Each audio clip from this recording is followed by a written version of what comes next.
খবর পড়ছি অনিন্দিতা ভট্টাচার্য। প্রথমে বিশেষ বিশেষ খবর। প্রধানমন্ত্রী নরেন্দ্র মোদী বলেছেন, বিকশিত ভারত গঠনের জন্য আধুনিক পরিকাঠামো তৈরিতে তার সরকার দৃঢ় সংকল্পবদ্ধ।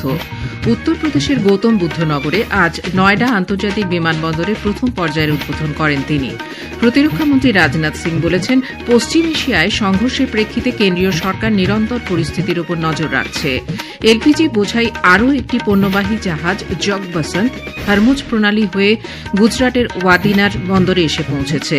বরিষ্ঠ বিজেপি নেতা তথা কেন্দ্রীয় স্বরাষ্ট্রমন্ত্রী অমিত শাহ বলেছেন, আসন্ন বিধানসভা নির্বাচন শুধু বাংলার জন্য নয়, দেশের নিরাপত্তার সঙ্গে ওতপ্রোতভাবে জড়িত।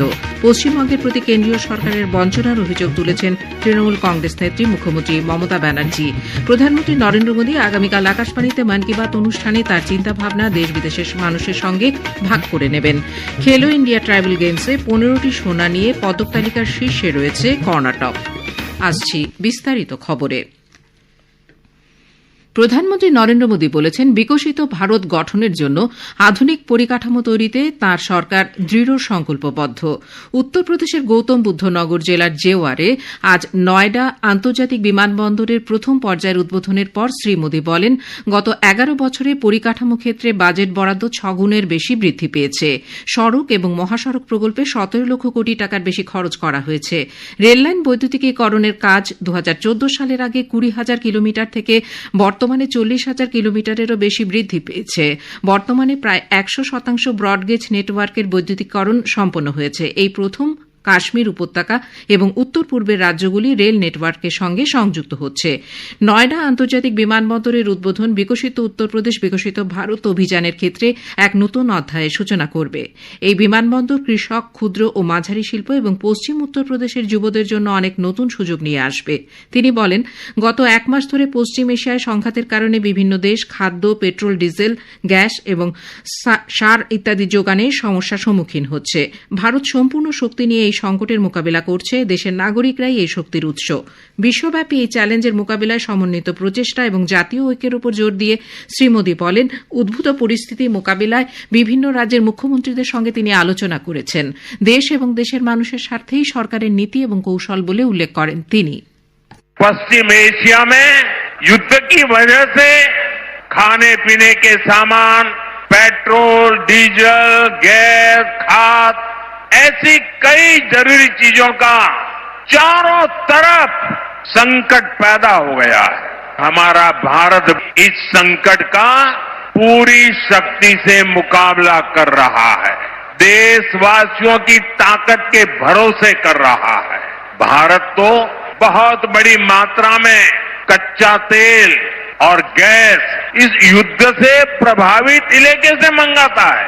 इसलिए सरकार हर वो कदम उठा रही है जिससे सामान्य परिवारों पर इस संकट का बोझ न पड़े। শ্রী মোদী আজ বিমানবন্দর সংলগ্ন 40 একর জায়গায় একটি রক্ষণাবেক্ষণ, মেরামত ও যন্ত্রাংশ পরিবর্তনের ব্যবস্থার ভিত্তিপ্রস্তর স্থাপন করেন।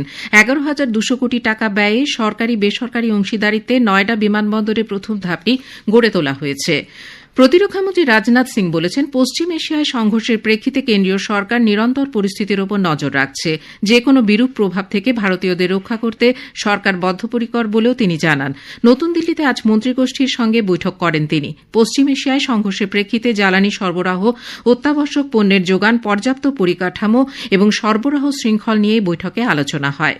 সোশ্যাল মিডিয়ার এক পোস্টে মন্ত্রী বলেন, বৈঠকে সরকারের নেওয়া যাবতীয় পদক্ষেপ নিয়ে বিস্তারিত আলোচনা হয়। উপস্থিত ছিলেন অর্থমন্ত্রী নির্মলা সীতারামন, পেট্রোলিয়াম ও প্রাকৃতিক গ্যাস মন্ত্রী হরদীপ সিং পুরী, বিদ্যুৎ মন্ত্রী মনোহর লাল, স্বাস্থ্যমন্ত্রী জেপি নাড্ডা প্রমুখ।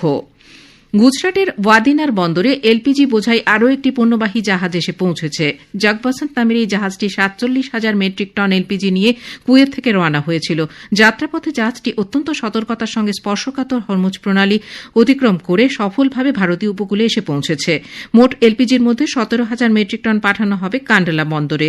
বাকি অংশ মুম্বাই এবং নিউ ম্যাঙ্গালোর বন্দরে সরবরাহ করা হবে। এর ফলে দেশের পশ্চিম ও দক্ষিণ অংশে রান্নার গ্যাসের যোগান স্বাভাবিক থাকবে বলে আশা করা হচ্ছে। এই বিষয়ে দীনদয়াল পোর্ট অথরিটির চেয়ারম্যান সুশীল কুমার সিং সংবাদ মাধ্যমকে জানিয়েছেন, जग बसंत वाड़ीनार में है। कल रात में 8:30 बजे आया था। 17,000 टन एलपीजी मदर से डॉटर वेसल को ट्रांसफर किया जाएगा और ये 17,000 टन लेकर के कांडला पोर्ट आ जाएगा। जो बाकी बची हुई क्वांटिटी मदर वेसल में एमटी जगवसंत में है वो आगे मुंबई पोर्ट और न्यू मैंगलोर पोर्ट की तरफ डिस्पैच होगी। ইরান জানিয়েছে তারা আজ দুবাইয়ে মার্কিন সেনাবাহিনীর দুটি ঘাঁটি লক্ষ্য করে হামলা চালিয়েছে। ইরানের রাষ্ট্রীয় সংবাদ সংস্থা জানিয়েছে সেখানে 500-রও বেশি সেনা ছিল, যদিও মার্কিন যুক্তরাষ্ট্র এ নিয়ে এখনো কোনো মন্তব্য করেনি। বিদেশ মন্ত্রক জানিয়েছে প্রধানমন্ত্রী নরেন্দ্র মোদী এবং মার্কিন প্রেসিডেন্ট ডোনাল্ড ট্রাম্পের মধ্যে চলতি মাসের 24 তারিখে টেলিফোনে হওয়া কথোপকথন শুধুমাত্র ওই দুই নেতার মধ্যেই সীমাবদ্ধ ছিল। এলন মাস্ক এই আলোচনায় যোগ দিয়েছিলেন বলে বিভিন্ন মাধ্যমে যে খবর প্রচারিত হয়েছে তা সম্পূর্ণ ভুয়ো বলে মন্ত্রকের মুখপাত্র রণধীর জয়সওয়াল জানিয়েছেন। এ খবর প্রচারিত হচ্ছে আকাশবাণী থেকে। আমাদের সংবাদ শোনা যাচ্ছে ইউটিউব চ্যানেল আকাশবাণী সংবাদ বাংলা, ফেসবুক ও ইনস্টাগ্রাম আকাশবাণী সংবাদ কলকাতা এবং এক্স হ্যান্ডেল এআইআর নিউজ কলকাতাতে। বরিষ্ঠ বিজেপি নেতা তথা কেন্দ্রীয় স্বরাষ্ট্রমন্ত্রী অমিত শাহ বলেছেন, আসন্ন বিধানসভা নির্বাচন শুধু বাংলার জন্য নয়, দেশের নিরাপত্তার সঙ্গে ওতপ্রোতভাবে জড়িত। কলকাতায় আজ তৃণমূল কংগ্রেস সরকারের বিরুদ্ধে জনগণের চার্জশিট নথি প্রকাশ করে সাংবাদিকের কাছে শ্রী শাহ বলেন, আসামে বিজেপি সরকার গঠনের পর অনুপ্রবেশ অনেকাংশে বন্ধ হয়েছে। এখন একমাত্র পশ্চিমবঙ্গ দিয়েই অনুপ্রবেশ হচ্ছে, তাই দেশের সুরক্ষার জন্য এই নির্বাচন অত্যন্ত গুরুত্বপূর্ণ। तो बंगाल का ये चुनाव बंगाल के लिए तो महत्वपूर्ण है ही है, परंतु पूरे देश के लिए महत्वपूर्ण, पूरे देश की सुरक्षा बंगाल के चुनाव के साथ एक प्रकार से जुड़ी है।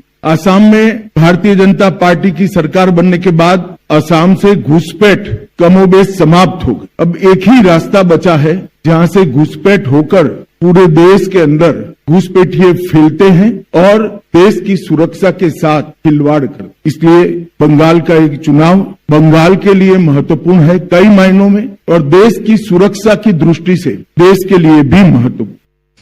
এসআইআর নিয়ে তৃণমূল কংগ্রেসের কড়া সমালোচনা করে শ্রী শাহ বলেন, দেশের অন্যান্য রাজ্যে শান্তিপূর্ণভাবে এসআইআর হলেও একমাত্র পশ্চিমবঙ্গে এমন পরিস্থিতি তৈরি হয়েছে যে সুপ্রিম কোর্টকে জুডিশিয়াল অফিসার নিয়োগ করতে হয়েছে।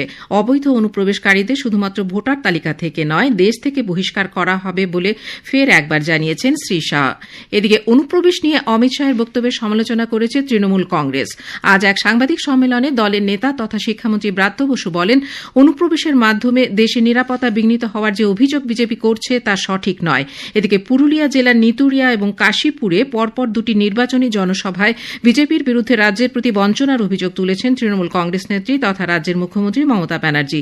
পাশাপাশি জাতপাতের নামে বিভাজনের অভিযোগও করেছেন তিনি। পুরুলিয়ার শিল্পায়ন থেকে পর্যটনে ব্যাপক উন্নয়নের কথা তুলে ধরেন তৃণমূল নেত্রী। ইলেকশনের আগে পরিকল্পিতভাবে মানুষের নাম বাদ দেয়া, আজ পর্যন্ত পাবলিক জানতে পারলো না কার নাম লিস্টে আছে কার নাম লিস্টে নেই। যাদের নাম লিস্টে নেই তাদের জন্য তো আমাদের ট্রিব্যুনালে যেতে হবে, আমরা বিনা পয়সার লয়ার দেবো, আর আমাদের কর্মীরা বুথে বুথে ক্যাম্প করে সেগুলোকে সংগ্রহ করবেন।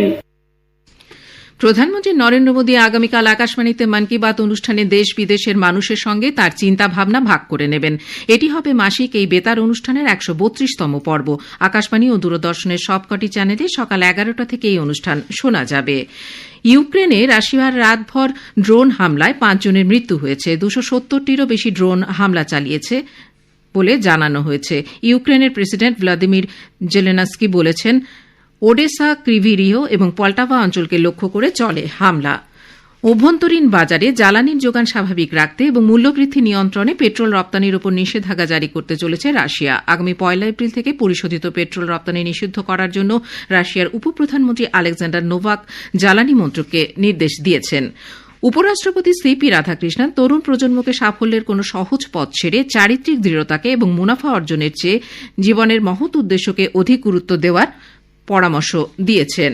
আজ ঝাড়খণ্ডের ইন্ডিয়ান ইনস্টিটিউট অব ম্যানেজমেন্ট রাঁচির ৫৫তম সমাবর্তন অনুষ্ঠানে যোগদান করে তিনি এ কথা বলেন। প্রথম খেলো ইন্ডিয়া ট্রাইবেল গেমসে 15টি স্বর্ণপদক নিয়ে পদক তালিকায় শীর্ষস্থান ধরে রেখেছে কর্ণাটক। 9টি স্বর্ণপদক নিয়ে দ্বিতীয় স্থানে রয়েছে ওড়িশা এবং 4টি স্বর্ণপদক নিয়ে তৃতীয় স্থানে অবস্থান করছে আসাম।